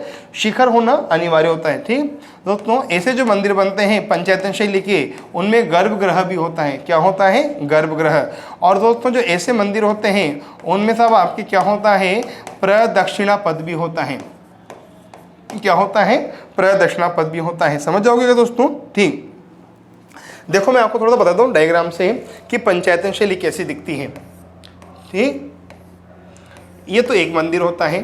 ठीक, ये सब आपके मंदिर साहब किस पे बना दिया गया है? चबूतरे पर होता है। ठीक, अब दोस्तों ये तो क्या हो गया? शिखर। ये तो क्या हो गया? शिखर। ठीक, अब दोस्तों इस मंदिर के भीतर एक और छोटा सा आपके भवन होता है, और दोस्तों इस भवन के भीतर साहब आपके दोस्तों मूर्ति रखी जाती है। एकदम क्लियर दोस्तों, ये जो भवन होता है, क्लियर, इस भवन के साहब आपके भीतर साहब क्या रखी जाती है? मूर्ति। ठीक दोस्तों, ये मूर्ति हो गई। ठीक दोस्तों, ये मूर्ति। तो ये तो हो गया शिखर। अब ये तो हो गया शिखर, ये हो गया गर्भगृह। दोस्तों ये जो है ना, ये हो गया गर्भगृह। जहाँ मूर्ति होती है ना, उसे गर्भगृह कहते हैं। और इसके चारों ओर दोस्तों साहब आपके इस परिक्रमा लगाने का एक पथ होता है जिसे कहा जाता है प्रदक्षिणा पथ। साहब क्या कहा जाता है? प्रदक्षिणा पथ। शिखर, ये गर्भगृह और इसके चारों ओर प्रदक्षिणा पथ, इसे साहब क्या कहते हैं? पंचायतन शैली। एकदम क्लियर दोस्तों, समझ गए क्या? हालांकि आपका विषय नहीं है साहब, इंडियन हिस्ट्री का विषय है साहब, लेकिन बता दिया, थोड़ी सी नॉलेज होना चाहिए। तो साहब आपके जो सूर्य मंदिर था वो किस में बना हुआ? साहब आपके पंचायतन शैली में बना हुआ है। और साहब क्या कहलाता है दोस्तों? राजस्थान का ब्लैक पकोड़ा, या फिर राजस्थान का साहब आपके कहलाता है दोस्तों, आपके राजस्थान का कोना कहलाता है। एकदम क्लियर। फिर साहब बात आती है कि साहब आपके इस ओसिया में दोस्तों, जो ओसिया है ना साहब, आपके इस ओसिया में एक मंदिर और बना हुआ है। ठीक है दोस्तों, इस ओसिया में साहब समझना, मैं इधर बता रहा हूँ, ये जो ओसिया है, हम ओसिया की ही चर्चा कर रहे हैं। ठीक दोस्तों, आपके जो ओसिया है ना, इस ओसिया में एक मंदिर बना हुआ है, हरि नारायण का मंदिर। ठीक दोस्तों, इस ओसिया में एक मंदिर बना हुआ है, और साहब किसका बना हुआ है? हरि नारायण का मंदिर ये बना हुआ है। ठीक, और दोस्तों इस मंदिर की विशेषता क्या है? ठीक, पंचायतन शैली में निर्मित। किस में निर्मित? पंचायतन शैली में निर्मित। पंचायतन शैली में निर्मित राजस्थान का पहला मंदिर। पंचायतन शैली में निर्मित राजस्थान का जो पहला मंदिर है वो कौन सा साहब? आपके हरिनारायण मंदिर, जो कहाँ था? आपके ओसिया में है। ठीक दोस्तों, इस ओसिया में एक मंदिर और है, और साहब आपके वो है सचियाप माता का मंदिर। ठीक दोस्तों, ओसिया में एक मंदिर और है, और साहब वो किसका मंदिर है? सचियाप माता का मंदिर। ठीक दोस्तों, और दोस्तों सचियाप माता है ना, इसे ओस वालों की कुल देवी कहा जाता है। जो सचियाप माता है इसे ओस वालों की कुल देवी कहा जाता है। समझ जाओगे क्या दोस्तों? जो सचियाप माता है सब आपकी क्या कहलाती है दोस्तों? ओस वालों की कुल देवी। समझ जाओगे? एकदम क्लियर। यहाँ तक अगर दोस्तों कोई डाउट हो तो पूछ लीजिए। ठीक दोस्तों, फिर बात आती है कि जो सचियाप माता का मंदिर है ये किसने बनाया था? पूछा जाता है कि जो सचियाप माता का मंदिर है, इस मंदिर का निर्माण किसने कराया था? ठीक, अगर पूछ लिया जाए कि जो सचियाप माता का मंदिर है इसका निर्माण किसने कराया था, तो आप क्या बताओगे कि जो सचियाप माता का मंदिर है इसका सब आपके निर्माण कराया था वत्सराज प्रतिहार ने। समझ जाओगे क्या दोस्तों? पूछा जाए कि जो सचियाप माता का मंदिर है इसका सब आपके निर्माण किसने कराया था? वत्सराज प्रतिहार के द्वारा सब आपके सचियाप माता के मंदिर का निर्माण कराया गया था। एकदम क्लियर दोस्तों, जो वत्सराज प्रतिहार दोस्तों, इस सब आपके इसके द्वारा दोस्तों सचियाप माता के मंदिर का निर्माण कराया गया था। एकदम क्लियर दोस्तों, यहाँ तक कोई डाउट नहीं है ना? चलूँ आगे। ठीक, अगली बात। अच्छा दोस्तों, फिर हम अगली बात करते हैं, उससे पहले एक बात समझना। ठीक दोस्तों, जब आप इंडियन हिस्ट्री पढ़ते हो ना, जब आप इंडियन हिस्ट्री पढ़ते हो तो दोस्तों इंडियन हिस्ट्री में आप पढ़ते होंगे सब आपके गुप्तोत्तर काल। जब आप इंडियन हिस्ट्री पढ़ते होंगे तो आप पढ़ते होंगे गुप्तोत्तर काल, और जब गुप्तोत्तर काल पढ़ते होंगे तो दोस्तों आप पढ़ते होंगे गुर्जर प्रतिहार वंश। क्लियर। और जब गुर्जर प्रतिहार वंश पढ़ते होंगे तो आप पढ़ते होंगे त्रिराष्ट्र संघर्ष। क्या पढ़ते होंगे? त्रिराष्ट्र संघर्ष। ये पढ़ते होंगे या पढ़ोगे, जो भी आपको पढ़ाएगा उससे पढ़ोगे। ठीक, अब दोस्तों जो त्रिराष्ट्र संघर्ष है ना, ये सब आपके 3 राष्ट्रों के बीच में हुआ था। ठीक, फिर बात आती है कि वो 3 राष्ट्र कौन कौन से थे। एक तो थे भीनमाल के प्रतिहार। एक तो कौन थे दोस्तों? भीनमाल के प्रतिहार। ठीक दोस्तों, एक थे साहब आपके दक्षिण भारत के राष्ट्रकूट। एक तो थे भीनमाल के प्रतिहार, एक थे दक्षिण भारत के राष्ट्रकूट। ठीक, और दोस्तों एक थे साहब आपके बंगाल के पाल। ठीक दोस्तों, इन तीनों के साहब आपके बीच में त्रिराष्ट्र संघर्ष हुआ था। ठीक, फिर बात आती है कि इस त्रिराष्ट्र संघर्ष को साहब आपके आरंभ किसने किया, तो दोस्तों वत्सराज प्रतिहार के समय ही, वत्सराज प्रतिहार के समय ही आपके त्रिराष्ट्र संघर्ष आरंभ हुआ था। एकदम क्लियर। जो त्रिराष्ट्र संघर्ष है दोस्तों, ये साहब किसके समय आरंभ हुआ था? वत्सराज प्रतिहार के समय आरंभ हुआ था। एकदम क्लियर। और साहब आपके जब त्रिराष्ट्र संघर्ष आरंभ हुआ उस समय भीनमाल का शासक कौन था? वत्सराज प्रतिहार। ठीक, फिर बात आती है कि उस समय बंगाल का शासक कौन था, तो आप क्या बताओगे कि उस समय बंगाल के शासक का नाम था धर्मपाल। ठीक दोस्तों, उस समय बंगाल के शासक का नाम क्या था? धर्मपाल। समझ जाओगे क्या? ठीक। भीलमाल का कौन था? वत्सराज प्रतिहार। ठीक। और साहब आपके बंगाल का कौन था? धर्मपाल। और पूछा जाए कि राष्ट्रकूट वंश का शासक कौन था? ध्रुव। ठीक। पूछा जाएगा कि राष्ट्रकूट वंश का शासक कौन था? ध्रुव। इन तीनों के साथ बीच में आपके त्रिराष्ट्र संघर्ष हुआ था। ठीक। और दोस्तों पूछ लिया जाए कि त्रिराष्ट्र संघर्ष का विजेता कौन था? पूछ लिया जाए कि त्रिराष्ट्र संघर्ष का विजेता अंत में कौन हुआ, तो आप क्या बताओगे कि इस त्रिराष्ट्र संघर्ष में अंतिम रूप से कौन जीता था? प्रतिहार वंश जीता था। ठीक। और दोस्तों पूछा जाए कि इस त्रिराष्ट्र संघर्ष को किसने समाप्त किया था, तो आप क्या बताओगे कि इस त्रिराष्ट्र संघर्ष को समाप्त किया था मिहिर भोज ने। क्लियर? जो त्रिराष्ट्र संघर्ष है इसे किसने समाप्त किया था? मिहिर भोज ने समाप्त किया था। और जो मिहिर भोज है इसे कहा जाता है आदि वराह। क्या कहा जाता है? आदि वराह। और पूछा जाए कि इसे आदि वराह कहाँ कहा गया है? ग्वालियर प्रशस्ति में। समझ जाओगे क्या कहाँ कहा गया है? ग्वालियर प्रशस्ति में। और वो पूछा जाए दोस्तों जो राष्ट्रकूट वंश है इस राष्ट्रकूट वंश का संस्थापक कौन है? दंती दुर्ग। क्लियर दोस्तों? पूछ लिया जाए कि जो राष्ट्रकूट वंश है इस राष्ट्रकूट वंश का संस्थापक कौन है? दंती दुर्ग। और पूछा जाए कि राष्ट्रकूट वंश की राजधानी क्या है? पूछ लिया जाए कि राष्ट्रकूट वंश की राजधानी क्या है, तो आप क्या बताओगे? मान्यखेत। क्लियर? जो राष्ट्रकूट वंश है सब आपके इसकी राजधानी क्या है? मान्यखेत। समझ गए दोस्तों यहाँ तक? ठीक। सचियाप माता का था आपके मंदिर किसने बनाया था? वत्सराज प्रतिहार ने। और वत्सराज प्रतिहार था आप किसमें भाग लिया दोस्तों? आपके त्रिराष्ट्र संघर्ष में भाग लिया था। एकदम क्लियर दोस्तों? ठीक।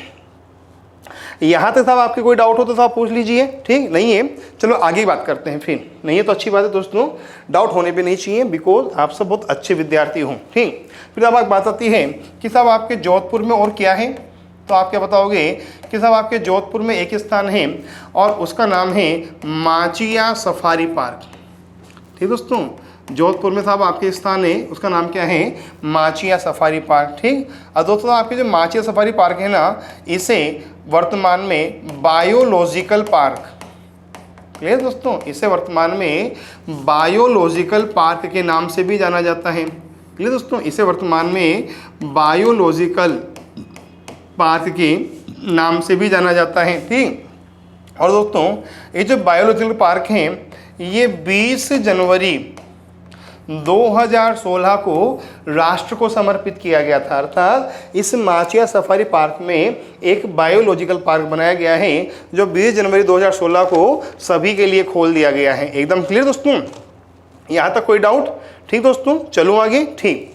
अगली बात दोस्तों फिर बात आती है कि जो माचिया सफारी पार्क है ना दोस्तों समझना, अब ये जो माचिया सफारी पार्क है इसी पार्क दोस्तों इसी पार्क के निकट एक झील है और दोस्तों उस झील का नाम है कायलाना झील। क्लियर? क्या नाम है? कायलाना झील। ठीक। और पूछा जाए कि जो कायलाना झील है इसका निर्माण किसने कराया था, तो आप क्या बताओगे कि जोधपुर के प्रधानमंत्री प्रताप राव के द्वारा। ठीक। जोधपुर के प्रधानमंत्री प्रताप राव के द्वारा इस झील का निर्माण कराया गया था। एकदम क्लियर? अच्छा दोस्तों इस माचिया सफारी पार्क के बाद दोस्तों एक झील और बनी हुई है और उस झील का नाम है बालसमंद झील। इस माचिया सफारी पार्क के निकट एक झील और बनी हुई है, नाम है बालसमंद झील। और पूछा जाए कि इस बालसमंद झील का निर्माण किसने कराया था, तो आप क्या बताओगे कि इस बालसमंद झील का निर्माण कराया था प्रतिहार शासक बालोक ने। ठीक। पूछा जाए कि इस झील का निर्माण किसने कराया था, तो आप क्या बताओगे? प्रतिहार शासक बालोक के द्वारा बालसमंद झील का निर्माण कराया गया था। समझ जाओगे क्या? प्रतिहार शासक बालोक के द्वारा साहब आपके दोस्तों बालसमंद झील का निर्माण कराया गया था। ठीक। अब आगे की बात समझना। ठीक। अब इस बालसमंद झील के निकट ही दोस्तों इस बालसमंद झील के निकट साहब आपके एक महल बने हुए हैं। क्लियर? इस बालसमंद झील के निकट ही एक महल बने हुए हैं जिन्हें कहा जाता है बिजोलाई महल। ठीक। इस बालसमंद झील के निकट ही एक महल बने हुए हैं जिन्हें क्या कहा जाता है? बिजोलाई महल। और पूछा जाए कि इन महलों का निर्माण किसने कराया था, तो आपका आंसर क्या होगा? तख्त सिंह ने। क्लियर दोस्तों? पूछा जाए कि इन महलों का निर्माण किसने कराया था? तख्त सिंह ने। समझ गए? माचिया सफारी पार्क को वर्तमान में बायोलॉजिकल पार्क के नाम से जानते हैं और 20 जनवरी 2016 से दोस्तों ये राष्ट्र को समर्पित कर दिया गया है। इस माचिया सफारी पार्क के निकट कायलाना झील है और दोस्तों साहब आपके इस झील का निर्माण कराया था जोधपुर के प्रधानमंत्री प्रताप राव ने। बालसमंद झील साहब आपके माचिया सफारी पार्क के पास है और प्रतिहार शासक बालोक ने इसका निर्माण कराया था और बालसमंद झील के निकट बिजोलई महल है और साहब आपके इसका निर्माण कराया था जोधपुर के शासक तख्त सिंह ने। दोस्तों साहब आपके ये वही तख्त सिंह साहब जो 1857 क्रांति में अंग्रेजों का सहयोग करेगा। एकदम क्लियर दोस्तों? ये वही साहब आपके तख्त सिंह है। एकदम क्लियर? अब साहब आपके दोस्तों हम आगे की बात करते हैं। ठीक दोस्तों, अब हम आगे की बात करते हैं और दोस्तों जब हम आगे की बात करते हैं तो साहब समझना जोधपुर में एक लोक देवी का मंदिर भी है। ठीक दोस्तों, जोधपुर में एक लोक देवी का मंदिर भी है आईजी माता का। ठीक दोस्तों, जोधपुर में एक लोक देवी का मंदिर भी है और साहब किसका मंदिर है? वो आईजी माता का। ठीक, पूछा जाए कि जो आईजी माता का मंदिर है वो कहाँ है? बिलाड़ा में। पूछा जाएगा कि जो आईजी माता का मंदिर है वो कहाँ है? बिलाड़ा में। पूछा जाए कि जो आईजी माता है ये सब कौन थी? तो आपके बताओगे बाबा रामदेव की शिष्य। एकदम क्लियर दोस्तों? पूछा जाएगा कि सब आपके ये सब कौन थी? तो आपके बताओगे रामदेव जी की शिष्या थी। ये कौन? आईजी माता। ठीक, अच्छा पूछा जाएगा कि जो आईजी माता है ये किसकी कुल देवी है? तो आपके बताओगे सिरवी जाति की कुल देवी है। ठीक दोस्तों, ये जो आईजी माता है ये सब आपके किसकी कुल देवी हैं? सिरवी जाति की कुल देवी है। ठीक, पूछा जाएगा दोस्तों जो आईजी माता का थान होता है साहब उसे क्या कहा जाता है? बड़ेर। समझोगे? जो आईजी माता का थान होता है उसे क्या कहा जाता है? बड़ेर। ठीक, अच्छा दोस्तों पूछा जाएगा ये थान कहाँ होता है? नीम के नीचे। ठीक दोस्तों, साहब कहाँ होता है? नीम के नीचे होता है। ठीक, अच्छा साहब अब देखना जो आईजी माता है ना इनकी मूर्ति नहीं होती है। एकदम क्लियर दोस्तों? जो आईजी माता है इनकी मूर्ति नहीं होती है। समझना दोस्तों? जो आईजी माता है साहब इनकी मूर्ति की पूजा नहीं होती है, केवल इनके स्थान की पूजा होती है। एकदम क्लियर? अच्छा दोस्तों ये भी ध्यान होगा ना आपको जो आईजी माता है उनके साथ आपके एक दीपक जलता है और साहब आपके साथ उस दीपक की लोक से केसर टपकती है। उस दीपक की लो से तब क्या टपकती है? केसर टपकती है। आई माता का मंदिर बिलाड़ा में है। रामदेव जी की शिष्या थी, सिरवी जाति की कुलदेवी थी। ठीक, इनकी मूर्ति नहीं होती है सब आपके और सब आपके इनकी लो से सब आपके केसर टपकती है। इनका थान बड़ेर कहलाता है। सब आपके जो कहा होता है सब आपके दोस्तों नीम के पेड़ के नीचे होता है। ठीक, अच्छा दोस्तों पूछा जाए कि जो आई माता का मंदिर होता है उसे क्या बोलते हैं? ठीक, पूछा जाए कि जो आई माता का मंदिर होता है उसे क्या बोलते हैं? तो आप क्या बताओगे? दरगाह। ठीक, जो आई माता का मंदिर है सब उसे क्या बोलते हैं? हम दरगाह बोलते हैं। ठीक दोस्तों, जो आई माता है ना इसे नव दुर्गा का अवतार माना जाता है। समझोगे? जो आई माता है इसे नव दुर्गा का अवतार माना जाता है। ठीक, अच्छा पूछा जाए दोस्तों जो आई माता है इन आई माता का मूल नाम क्या था? ठीक, पूछा जाए कि जो आई माता है इनका मूल नाम क्या था? जीजीबाई। ठीक, जो आई माता है इन आई माता का मूल नाम क्या दोस्तों? आपके जीजीबाई। समझ जाओगे क्या? ठीक, यहाँ लिख रहा हूँ दोस्तों जो आई माता का मंदिर है ये तो साहब आपके क्या कहलाएगा? दरगाह। ठीक, दूसरी बात जो आई माता है इन्हें माना जाता है नव दुर्गा का अवतार। क्लियर? किसका अवतार माना जाता है? नव दुर्गा का। पूछा जाए कि जो आई माता है इन आई माता के बचपन का नाम क्या था? ठीक, तो आप क्या बताओगे कि आई माता के बचपन का नाम था जीजीबाई। ठीक दोस्तों, जो आई माता है इन आई माता के बचपन का नाम था क्या दोस्तों? आपके जीजीबाई था। ठीक, अच्छा अगली बात दोस्तों देखना दोस्तों जो आई जो आई माता का मंदिर है ना दोस्तों इनके मंदिर में गुर्जर जाति का प्रवेश निषेध है। दोस्तों जो आई माता का मंदिर है इस मंदिर में गुर्जर जाति का प्रवेश नहीं होता है। ठीक ना, आई माता के मंदिर में गुर्जर जाति का प्रवेश नहीं होता है दोस्तों। ठीक, क्यों नहीं होता है सब आपके? आपको जब कला संस्कृति सर पढ़ाएंगे तो ज़्यादा विस्तार से पढ़ाएंगे दोस्तों, मैं ज़्यादा विस्तार से नहीं पढ़ाऊँगा। एकदम क्लियर यहाँ तक? ठीक दोस्तों, अच्छा साहब आपकी फिर बात आती है कि जो आई माता है दोस्तों, फिर बात आती है कि जो आई माता है इन आई माता के साथ आपके दोस्तों जो समझना दोस्तों आई माता के द्वारा आई पंथ की स्थापना की गई थी। ठीक दोस्तों, आई माता के द्वारा आई पंथ की स्थापना की गई थी।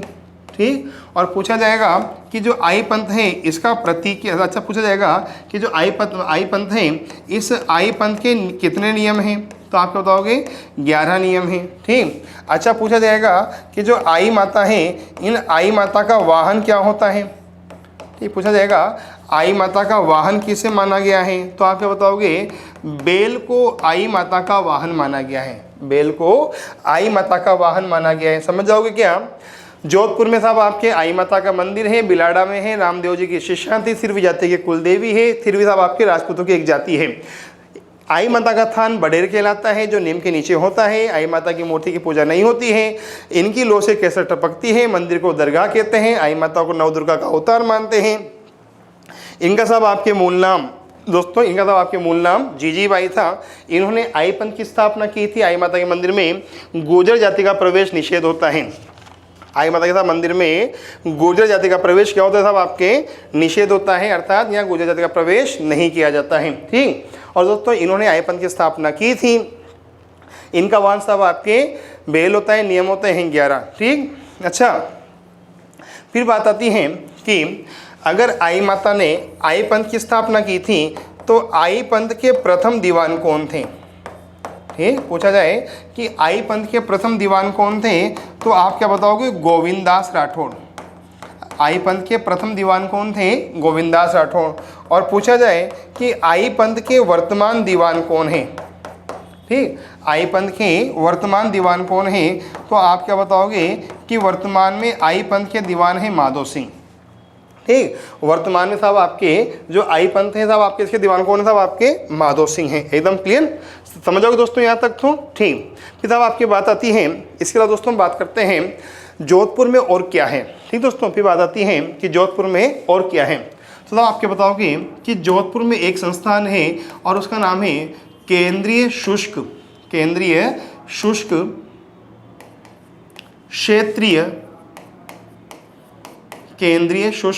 क्षेत्रीय अनुसंधान। ठीक, केंद्रीय शुष्क क्षेत्रीय अनुसंधान केंद्र। ठीक दोस्तों, जोधपुर में एक संस्थान है, नाम है केंद्रीय शुष्क क्षेत्रीय अनुसंधान केंद्र। ठीक, बात आती है कि केंद्रीय शुष्क अनुसंधान केंद्र की स्थापना कब हुई थी। केंद्रीय शुष्क अनुसंधान केंद्र की स्थापना कब हुई थी, 1952 में। ठीक दोस्तों, इस केंद्रीय शुष्क क्षेत्रीय अनुसंधान को साहब आपके हम वर्तमान में जानते हैं काजरी के नाम से। साहब किसके नाम से जानते हैं, काजरी के नाम से। और पूछा जाए कि इसे काजरी का नाम कब दिया गया, 1959 में। पूछा जाए कि इसे काजरी का नाम किसमें कब दिया गया, 1959 में। एकदम क्लियर। अच्छा दोस्तों, काजरी कहाँ काम आएगी, काजरी कहाँ काम आती है दोस्तों, कि पश्चिमी राजस्थान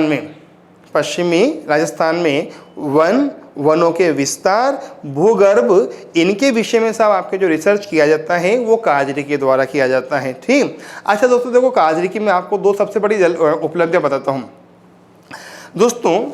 एक साहब आपके उपलब्धि है लाठी सीरीज। दोस्तों जो एक उपलब्धि है वो क्या है, लाठी सीरीज। काजरी के वैज्ञानिकों के द्वारा ही सबसे पहले ये बताया गया था कि साहब आपके जैसलमेर में साहब आपके एक भूगर्भ जलपट्टी प्रवाहित हो रही है जिसे हम लाठी सीरीज बोलते हैं। एकदम क्लियर। तो लाठी सीरीज के बारे में साहब आपके जो बताया था, सब किसने बताया था दोस्तों, काजरी के वैज्ञानिकों ने बताया था। अच्छा दोस्तों, दूसरी बात दोस्तों, जो घग्गर नदी है ना दोस्तों, जो घग्गर नदी है, ठीक दोस्तों,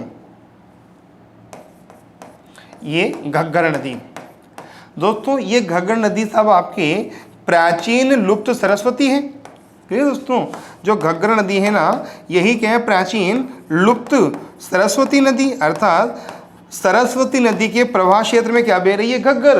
तो काजरी के वैज्ञानिकों के द्वारा सबसे पहले ये बताया गया था कि सब आपके सरस्वती नदी के प्रवाह क्षेत्र में ही वर्तमान में घग्गर बह रही है। तो लाठी सीरीज और सब आपके दोस्तों, लाठी सीरीज के बारे में और सब आपके घग्गर नदी के बारे में सब आपके जो घोषणा की थी वो किसने की दोस्तों, आपके काजरी के वैज्ञानिकों ने की थी। एकदम क्लियर। अच्छा दोस्तों देखना, 1966 से काजरी भारतीय कृषि अनुसंधान केंद्र के अंतर्गत काम कर रहा है। समझा ना, 1966 से काजरी भारतीय कृषि अनुसंधान केंद्र के अंतर्गत काम कर रहा है और भारतीय कृषि अनुसंधान केंद्र का मुख्यालय दिल्ली में है। केंद्रीय शुष्क क्षेत्रीय अनुसंधान केंद्र है साहब आपके भारत जोधपुर में। स्थापना 1952 में हुई। इसे काजरी का नाम 1959 में दिया गया। और दोस्तों काजरी के वैज्ञानिकों द्वारा ही लाठी सीरीज और घग्गर नदी के प्रवाह क्षेत्र के बारे में बताया गया था, ध्यान रखना। ठीक, अच्छा दोस्तों, अब इसके अलावा अगर दोस्तों साहब आपके जोधपुर में काजरी है ना, तो साहब आपके जोधपुर में साहब आपके एक और है साहब आपके आफरी। क्लियर दोस्तों, अगर जोधपुर में काजरी भी है तो साहब आपके जोधपुर में आफरी भी है। समझ जाओगे क्या, जोधपुर में काजरी भी है और साहब जोधपुर में आफरी भी है। ठीक, और दोस्तों बात आती है कि जो आफरी है, इस आफरी की स्थापना कब हुई। पूछा जाए कि जो आफरी है, इस आफरी की स्थापना कब हुई। 1985 में। पूछा जाए जो आफरी है इसकी स्थापना कब हुई। 1985 में। काजरी 1952, 1959 है ना, और साहब आपके आफरी 1985 में। ठीक, अच्छा साहब आपकी बात आती है कि इस आफरी का मतलब क्या होता है। क्लियर दोस्तों, पूछा जाता है कि साहब आफरी है, इस आफरी का मतलब क्या होता है, एकदम क्लियर। तो इस आफरी का पूरा नाम होता है शुष्क वन अनुसंधान संस्थान। ठीक दोस्तों, शुष्क वन अनुसंधान संस्थान। समझ जाओगे क्या, शुष्क वन अनुसंधान संस्थान, यह आफरी का नाम है। शुष्क वन अनुसंधान संस्थान सब किसका नाम है दोस्तों, आफरी का। फिर बात आती है कि आफरी और काजरी में क्या अंतर है। तो दोस्तों काजरी है ना, वो सब आपके दोस्तों क्या करता है, केंद्र सरकार के अधीन काम करता है। ठीक, आफरी राज्य सरकार के अधीन होकर काम करता है। ये दोनों सब आपके मूलभूत अंतर हैं। ज़्यादा अंतर दोस्तों हम चर्चा करेंगे साहब आपके जब कभी हम दोस्तों ज्योग्राफी पढ़ेंगे तब चर्चा करेंगे, एकदम क्लियर। फिर साहब आपकी बात आती है कि साहब इसके अलावा साहब जोधपुर में क्या है। ठीक, फिर दोस्तों बात आती है कि साहब जोधपुर में इसके अलावा क्या है। ठीक, तो साहब समझना जोधपुर में साहब आपके एक सेंटर और हैं। ठीक दोस्तों, समझना जोधपुर में एक सेंटर और है और उस सेंटर का नाम है स्टेट। दोस्तों उस साहब आपका उस सेंटर का नाम आपके दोस्तों है state resourcing application, state resourcing sourcing दोस्तों है ना, state resourcing application centre, state resourcing application centre. ठीक दोस्तों, ये भी कहाँ है आपके जोधपुर में। ठीक, फिर बात आती है कि इस संस्थान का सब आपके मतलब क्या होता है, समझना दोस्तों। देश की प्रथम हवाई चित्र, ठीक, देश की प्रथम हवाई चित्र प्रयोगशाला। दोस्तों इसका सब आपके हिंदी मीनिंग होता है देश की प्रथम हवाई चित्र प्रयोगशाला। तो पूछा जाए कि देश की प्रथम हवाई चित्र प्रयोगशाला की स्थापना कहाँ की गई है, तो आप क्या बताओगे, जोधपुर में। समझोगे, देश की प्रथम हवाई चित्र प्रयोगशाला की स्थापना कहाँ की दोस्तों, आपके कहाँ की गई दोस्तों, आपके जोधपुर में की गई है, एकदम क्लियर। फिर साहब आपकी बात आती है कि इसके अलावा साहब आपके जोधपुर में और क्या है। ठीक, बात आती है कि साहब इसके अलावा जोधपुर में और क्या है। ठीक दोस्तों, साहब जोधपुर बहुत बड़ा है दोस्तों, समझना। फिर बात है जोधपुर साहब इसके अलावा क्या है, तो आप क्या बताओगे, राजस्थान प्राच्य विद्या भंडार। ठीक दोस्तों, राजस्थान प्राच्य विद्या भंडार, समझ जाओगे क्या, राजस्थान प्राच्य जो विद्या भंडार है दोस्तों, ये भी कहाँ है, जोधपुर में। और पूछा जाए कि इसकी स्थापना कब हुई थी, पूछा जाए इसकी स्थापना कब हुई थी, 1950 में। ठीक, और पूछा जाए कि इसकी विशेषता क्या है, हस्तलिखित पांडुलिपियों का। ठीक, हस्तलिखित पांडुलिपियों का सबसे बड़ा संग्रह, समझोगे ना, हस्तलिखित पांडुलिपियों का सबसे बड़ा साहब आपके जो संग्रह है ना साहब आपके, वो कहाँ है, इस संस्थान में है। हस्तलिखित पांडुलिपियों का सबसे बड़ा संग्रह कहाँ है सब आपके, जोधपुर में राजस्थान प्राच्य विद्या भंडार में है। समझ आओगे दोस्तों, राजस्थान प्राच्य विद्या भंडार में साहब आपके, एकदम क्लियर। फिर बात आती है कि साहब जोधपुर में कितने विश्वविद्यालय हैं। चलिए दोस्तों, फिर बात आती है कि जोधपुर में कितने विश्वविद्यालय हैं। तो साहब आपके जोधपुर में 3 विश्वविद्यालय साहब आपके काम कर रहे हैं वर्तमान में। ठीक, एक का नाम है दोस्तों, ये हम साहब आपके बात करते हैं जोधपुर विश्वविद्यालय। ठीक दोस्तों, हम बात करते हैं जोधपुर विश्वविद्यालय। ठीक, तो आपके यहाँ 3 विश्वविद्यालय हैं। एक का नाम है जय नारायण व्यास, दोस्तों मैं शॉर्ट में लिख तो समझ जाओगे ना, जय नारायण व्यास। ठीक दोस्तों, जय नारायण व्यास यूनिवर्सिटी, एकदम क्लियर, JNYU, ये सब कहाँ है आपके दोस्तों जोधपुर में। दोस्तों एक है राष्ट्रीय विधि विश्वविद्यालय, एक क्या है राष्ट्रीय विधि विश्वविद्यालय, एकदम क्लियर, राष्ट्रीय विधि विश्वविद्यालय राजस्थान का प्रथम है दोस्तों। ठीक, और दोस्तों एक है राष्ट्रीय आयुर्वेद विश्वविद्यालय, राष्ट्रीय आयुर्वेद विश्वविद्यालय, क्लियर दोस्तों, ये भी सब आपके कहाँ हैं दोस्तों, आपके जोधपुर में, राष्ट्रीय आयुर्वेद विश्वविद्यालय, एकदम क्लियर दोस्तों, ये भी कहाँ है दोस्तों, आपके जोधपुर में। तो जय नारायण व्यास विश्वविद्यालय, राष्ट्रीय विधि विश्वविद्यालय और सब आपके दोस्तों राष्ट्रीय आयुर्वेद विश्वविद्यालय सब आपके कहाँ है दोस्तों, जोधपुर में है, एकदम क्लियर दोस्तों। ठीक, फिर बात आती है कि साहब इसके अलावा साहब जोधपुर में और क्या है, बात आती है कि इसके अलावा साहब आपके जोधपुर में और क्या है। तो दोस्तों अगर कभी आप जोधपुर घूमने जाओगे तो साहब आपके जोधपुर में एक स्थान है और उसका नाम है राष्ट्रीय कला मंडल। क्लियर, क्या नाम है, राष्ट्रीय कला मंडल। ठीक, पूछा जाएगा कि जो राष्ट्रीय कला मंडल है इसकी स्थापना कब हुई थी, तो आप क्या बताओगे, 20 सितंबर 1954 को राष्ट्रीय कला मंडल की स्थापना की गई थी। और पूछा जाए कि जो राष्ट्रीय कला मंडल है इसकी स्थापना किसने की थी, तो आप क्या बताओगे, गोवर्धन लाल काबरा के द्वारा, गोवर्धन लाल काबरा के द्वारा साहब आपके दोस्तों राष्ट्रीय कला मंडल की स्थापना की गई थी। समझ जाओगे क्या, गोवर्धन लाल काबरा के द्वारा साहब आपके दोस्तों राष्ट्रीय कला मंडल की स्थापना की गई थी, एकदम क्लियर। अच्छा दोस्तों, फिर बात आती है कि साहब जोधपुर में और कौन से स्थान है। देखो साहब जोधपुर बहुत बड़ा हो गया दोस्तों। ठीक, फिर दोस्तों बात आती है कि साहब जोधपुर में और कौन सा स्थान है। तो साहब आपके जो जोधपुर है ना उसमें साहब आपके एक स्थान है मथानिया। कौन सा स्थान है, मथानिया। ये मथानिया साहब आपके 3 कामों के लिए प्रसिद्ध हैं। जो मथानिया है ना ये 3 कामों के लिए प्रसिद्ध है। एक तो सौर ऊर्जा के लिए, ठीक, एक लाल मिर्ची के लिए, ठीक, एक तो सौर ऊर्जा के लिए, एक लाल मिर्ची के लिए, और साहब आपके एक मलमल के लिए। ठीक, जो मथानिया है ना ये 3 कामों के लिए प्रसिद्ध हैं। कौन कौन साहब आपके, एक तो सौर ऊर्जा के लिए, एक साहब आपके साहब किसके लिए दोस्तों, आपके लाल मिर्ची के लिए, साहब आपके साहब किसके लिए दोस्तों, आपके ये मलमल के साथ प्रसिद्ध है, एकदम क्लियर दोस्तों। फिर दोस्तों बात आती है कि जोधपुर में साहब आपके और क्या प्रसिद्ध है, जोधपुर में और क्या प्रसिद्ध है। ठीक, तो दोस्तों जोधपुर में साहब आपके एक स्थान है खेजड़ली। क्लियर दोस्तों, जोधपुर में साहब एक स्थान है खेजड़ली। हालांकि मैं साहब आपके पिछली वीडियो में बता चुका हूँ, फिर बता देता हूँ साहब। दोस्तों जो खेजड़ली है ना यहाँ साहब भरता है वृक्ष मेला, और पूछा जाए कब भरता है, भाद्र शुक्ल दशमी को। ठीक, भाद्र शुक्ल दशमी को यहाँ विश्व का एकमात्र वृक्ष मेला आयोजित किया जाता है। और पूछा जाए साहब किसकी याद में किया जाता है, अमृता देवी विष्णु की याद में किया जाता है, एकदम क्लियर दोस्तों। साहब किसकी याद में किया जाता है, अमृता देवी विष्णु की याद में किया जाता है, एकदम क्लियर। चलो आगे, फिर बात आती है कि जोधपुर में साहब आपके अगला साहब कौन सा स्थान प्रसिद्ध है। तो आप क्या बताओगे कि साहब जोधपुर में एक स्थान है, नाम है खरिया खंगार। क्या नाम है, खरिया खंगार। ठीक दोस्तों, साहब ये भी जोधपुर में है। ठीक, और साहब समझना राजस्थान का, क्या दोस्तों, राजस्थान का जो दूसरा सफ़ेद सीमेंट का कारखाना है, राजस्थान का जो दूसरा सफ़ेद सीमेंट का कारखाना है वो साहब आपके कहाँ बनाया गया है दोस्तों, राजस्थान का जो दूसरा सफ़ेद सीमेंट का कारखाना है साहब आपके वो कहाँ बनाया गया है, खरिया खंगार जोधपुर में बनाया गया है। और पूछा जाए कि राजस्थान का पहला सफ़ेद सीमेंट का कारखाना कहाँ है, पूछा जाए कि राजस्थान का पहला सफ़ेद सीमेंट का कारखाना कहाँ है। ठीक, भाई दूसरा तो कहाँ है दोस्तों, जोधपुर में। और पूछा जाए कि राजस्थान का पहला सफ़ेद सीमेंट का कारखाना कहाँ है।